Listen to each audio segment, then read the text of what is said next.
Welcome to Gem Watch. Here we look at the latest and greatest in hidden gems on the gaming space. And our first hidden gem is a game called VRising. Now, VRising is a really cool survival adventure, almost MMORPG styled game where you play on people's servers.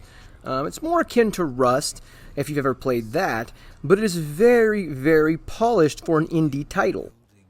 I really enjoyed the graphical stylings while I was trying this game out, and something also that stood out to me was just the level of polish and detail, and just what they were able to do with this game with a small team is phenomenal. It looks more like a AA type game, even though it's really just an indie title. I highly recommend you check this one out on Steam.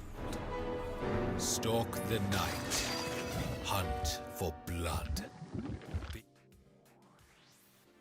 Next up is ArcadeSpiritsTheNewChallengers. Now this game is a really cool visual novel, and I wanted to stress that it's a visual novel because when I requested this game, I wasn't really 100% on what type of visual novel it was. I'm more of a casual visual novel person, so I really prefer like a Phoenix Wright or an AI Somnium Files. This just didn't have enough interaction for me. It was just a lot of dialogue. And there was a game that you play, but the game is really just more visual novel. The game really wasn't a game.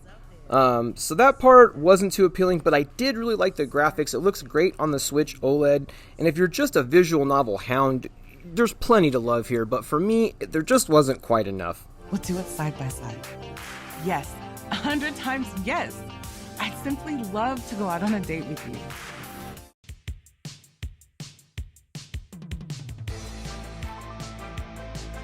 Next up is the Amazing Superhero Squad. Now this game is interesting. This is another visual novel, and there's a couple visual novels on here because I am trying to expand my horizons and start to play visual novels, but I'm having a hard time finding ones that appeal to me, and this one is no exception. It's just very disjointed. There's not a lot of gameplay elements. You just sort of look at stuff and unlock stuff, but then you send these superheroes on these missions, but they don't show you any animation or anything that happens on the missions. It's literally just like a spreadsheet type, like someone that is into Excel for like fun might enjoy this. It just isn't quite there. You know, it looks really good. It's very polished. I thought the art was really nice. As you can see here, some great artwork, but ultimately it's not enough to save this one. There just isn't really a lot going on in this game, but I do think it's great if you are a visual novel fan. Try it out. Next up is EndzoneAWorldApart. Now this game is kind of like Fallout Shelter, but above ground and in 3D. Beautiful 3D. This game is really, really pretty, guys. Another one that I'm very impressed with that was done by a small team that just looks phenomenal. Highly recommend this game if you're into Fallout, especially Fallout 1 or 2, as it has kind of the same isometric vibes as that game does. But it is a little different. You're building up a civilization, a city. So it's like SimCity kind of, but with a post-apocalyptic theme, and that's what really drew me into this one. I love this game. I highly recommend it. It is definitely top-notch hidden gem. If you guys have a PC, unfortunately this game is only out on PC, and I believe it's technically early release, so that is kind of a bad thing for consoles because it might take a while to come to console, but if it does and when it does, I highly recommend Endzone. Central hearth to strengthen communal spirit and build houses to cater to everyone's privacy.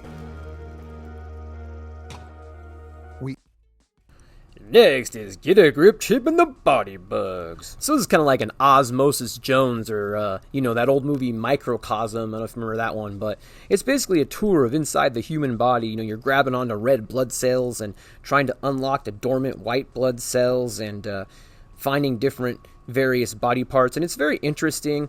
I really thought they nailed the art style with this game. It is exactly what you would want it to be. You know, it's kind of stylized and very cool.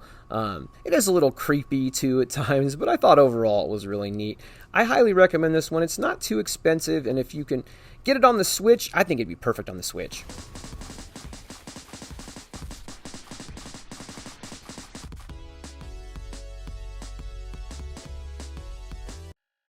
Next up is Behind Closed Doors, A Developer's Tale. This is my third visual novel in this Hidden Gems video. As I said, I was trying to play more of these, and this is probably my favorite of what I did play.